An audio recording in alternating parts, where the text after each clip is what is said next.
किस नाम पे मंगान की मंगा किस नाम पे मंगा।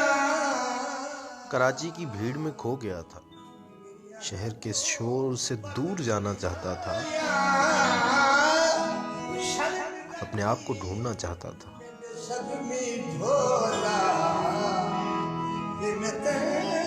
एक ऐसी पनाहगाह चाहता था जहां कयाम करते हुए अपने आप से मुलाकात हो जाए।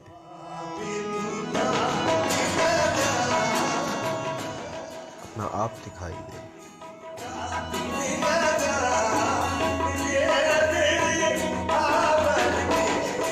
इसी असना में ढूंढते ढूंढते मालूम हुआ पंजाब का एक छोटा सा शहर है जिसे चिश्तियाँ कहते हैं, और वहाँ एक चिश्तिया रिबात है। उस रिबात में एक कैंप लगेगा जिसमें सूफी तालीमात दी जाएंगी। फिर क्या था, हम निकल पड़े और मैं अपने आप को ढूंढने जो है वो निकल पड़ा। और फिर हैदराबाद स्टेशन पर मुझे जैफ मिल गया। जैफ उलझे बालों वाला उलझा हुआ लड़का गिटार की तारों को छेड़कर मजीद उलझ जाता था। मुझे हैरत है, जैफ चिश्तियाँ पहुँचते ही जाफरी बन गया था और फिर जाफरी से अहमद। मैं हमेशा समझता था सिर्फ मेरी ही गुत्थियाँ उलझी हुई हैं। जैफ से मिलकर जैफ नहीं अहमद से मिलकर लगा गुत्थियाँ तो हम सबकी उलझी हुई हैं। फ़र्क सिर्फ इतना है, उसकी गुत्थियाँ बालों के गेसुओं में उलझी हुई हैं और मेरी गुत्थियाँ मुझ ही में कहीं उलझ कर रह गई हैं। और उन्हीं को ढूंढते हुए हम दोनों चिश्तिया रिबात पहुंच चुके थे।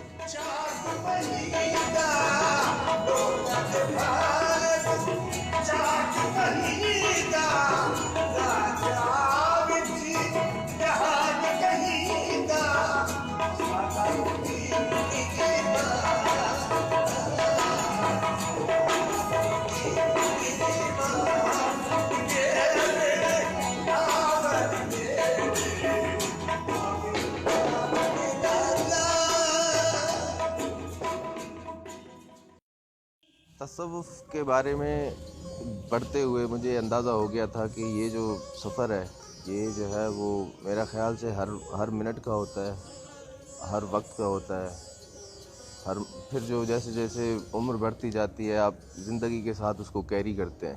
तो इस कैंप में आने का बस यही मकसद है कि इस लम्हे में जहाँ मैं अभी हूँ और इस मिट्टी में बुज़ुर्गान दीन की जो खुशबू है और इस मिट्टी के लोगों में जो तसव्वुफ़ की छवि है जिससे खुशबू आती है, बस उसको देखूं, उसको जीऊं और जो भी मिले ले जाऊं। बाकी मेरी कुछ बड़ी तवक्को नहीं है। हम चिश्तिया रिबात पहुंच चुके थे। आशिकों का कारवां था।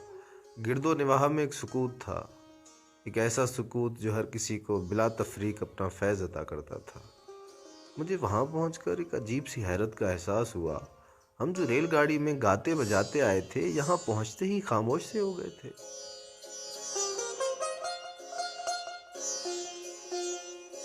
ये महसूस होता है कि हमें बहुत कुछ सीखना है। जब अब एक इंसान अकेला मौजूद होता है तो उसको लगता है कि शायद वो बहुत कुछ जानता है, बहुत कुछ समझता है, लेकिन जब इस तरह की महफिल में वो आके बैठता है तो उसको फील होता है कि अभी बहुत कुछ है जो उसके अंदर सोया हुआ है। किस किस चीज़ ने अभी जागना है। ज़िंदगी में जो इतनी मसरूफ़ ज़िंदगी हो गई है कि हमें छोटी छोटी चीज़ें जो नहीं आती, मुयस्सर नहीं होती या जिनके बारे में हम सोचते नहीं हैं, तो वो हमें ख़ुद करने से मतलब एहसास हुआ कि जो लोग हमारे लिए वो कुछ करते हैं तो वो हमारे लिए कितने इम्पॉर्टेंट हैं। अगर मैंने यहाँ पे बर्तन धोए या मैंने कोई काम किया, मैंने कोई चीज़ पकाई, तो मुझे आज उसका एहसास हो रहा है कि मेरी माँ, मेरी बहन, मेरी बीवी अगर वो काम कर रही है तो वो किस लेवल का है। वो जो सारा दिन मैंने 3 दिन में अगर 2 दफ़ा वो काम किया है तो वो पिछले, अगर मेरी उम्र 30-35 साल है तो वो मेरी माँ, अगर मेरी बहन है तो वो 20-25 साल से वो कर रही है, मेरी अगर बीवी है तो वो 8-10 साल से वो कर रही है। तो मैंने कभी वो चीज़ नोटिस नहीं की कि ये छोटी छोटी चीज़ें हैं और ये कितनी वैल्यू रखती हैं। कि हम उनको उस चीज़ पे अप्रिशिएट करें और वो करें। चिश्तिया बात की माशाल्लाह ये काफ़ी अच्छी एफर्ट्स हैं। पाकिस्तान में बिल्कुल ये एक नया विजन को लेके आ रहे हैं, और कि आप जो हमारा खानगाही सिस्टम जो चल रहा है अभी, तो उसका वो एज ए कम्युनिटी या एज ए उसका जो है मैसेज के ऊपर वो वाला असर नहीं है जो कहीं पहले हुआ करता था, जहाँ से लोग सीखते भी थे और आगे उसको इल्म को ट्रांसफ़र भी किया जाता था। हमें कुछ वक्त जो है वो इंसानों की तरह गुजारने का मौका मिल जाए दौर में, तो ये बड़ी बात है कि हम जो काम करते हैं तकरीबन ऐसे करते हैं कि जैसे हम ऑटो पे लगे हों और करते जा रहे हैं। तो इसमें फिर कुछ कोई काम ऐसे जो हम अपनी शऊर को इस्तेमाल करते हुए या शऊरी सतह पे आकर जो है उसको आकर वहाँ पे अगर उस काम को अंजाम देते हैं, ये बड़ी बात कि मेरा काम की नोयत ऐसी है कि मैं मोबाइल के बगैर शायद 1 मिनट भी नहीं रह सकता। तो इस ज़िम्मेदारी के साथ जो है मैंने 3-4 दिन बिना मोबाइल के गुजारे और इतनी कम्युनिकेशन की, तो बड़ी एक खुशी का एहसास हो रहा है और बहुत ही हल्का सा महसूस हो रहा है कि जैसे मेरे साथ कुछ बोझ थे जो उतर गए। और इन 3 दिनों की जो नशिस्तों में मैंने हासिल किया, उसमें सिर्फ मोहब्बत ही मोहब्बत थी और अहले मोहब्बत लोगों से मैंने मोहब्बत सीखी है, जबकि मोहब्बत सीखी नहीं जाती। मोहब्बत इंसान के अंदर ही मौजूद है। तरबियत की दरसगाह में आने का मकसद तो तरबियत करना होता है आपकी और रूह की, कल्ब की इस्लाह के लिए। तो ये एक बहुत अच्छा प्लेटफॉर्म मुझे नज़र आया आसिम मारवी साहब की सूरत में। तो वो जो गुमशुदा चीज़ थी वो थी रूह। जिस्म कहीं और लेके फिर रहे थे और जो रूह थी वो कहीं यहाँ पे ही किसी चारदीवारी के अंदर जो है वो घूम रही थी। तो ये समझ लें सही कि जिस्म और रूह का जो मिलाप है ना, वो इस जगह के अंदर है। Ribat is a place that is filled with love. Before coming to Chishtiya Ribat, I used to study in the books that Islam is a religion of peace and love. But I have never found peace and love anywhere in this world. But when I came in Chishtiya Ribat, I found love. From this place, I have taken love. I am love.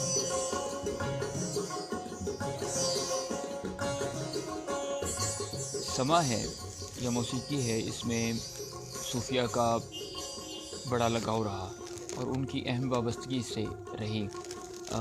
जनाब निज़ामुद्दीन औलिया, हज़रत अहमद जाम, जलालुद्दीन रूमी रहमतुल्लाह अलैह या कुतुबुद्दीन बख्तियार काकी रहमतुल्लाह अलैह, ख्वाजा मोइनुद्दीन चिश्ती अजमेरी रहमतुल्लाह अलैह, ये तमाम वो हस्तियाँ थी कि जिन्होंने अपना सब कुछ समा को बनाया, ओढ़ना बिछोना तक समा को बनाया। तो अब हम जिस दौर में बैठे हैं, अभी महफिल समा की तमीज़ नहीं रही अक़ीदतमंदों में, आवाम में और लोगों में। तो मैं उम्मीद रखता हूँ कि चिश्ती बात जो समा का जो मौजू है उस पर काम करेगी और ऐसे कैंप लगवाए जाएंगे सूफ़ी मौसीकारों के, सूफ़ी म्यूजिशंस के, उनकी तरबियत के लिए कैंप यहाँ पे लगाए जाएँ, और ताकि लोगों तक जो सूफ़ी मौसीकी का जो पैगाम है वो बहुत आसानी से और अच्छे तरीके से पहुँचे।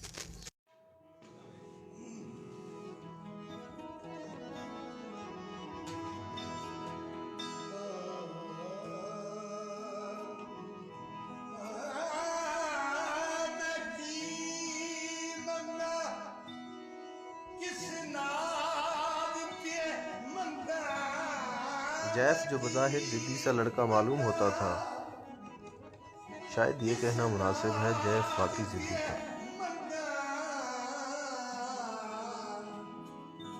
वो माँ बाप से ज़िद करके बाल बढ़ा चुका था, मगर आज बाल कटवाने जा रहा था। मैंने पूछा, जैफ बाल क्यों कटवाते हो? कहने लगा, साईं ने कहा है बाल कटवा दो और मैं मना नहीं कर पाया। उस बज़ाहिर से ज़िद्दी लड़के में एक मोम भी बसता है जो पिघलता सा जा रहा था।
अब मालूम नहीं है रिबात कैंप के इख्तिताम पर सफ़र अपने इख्तिताम को पहुंचा है या शुरू हुआ है।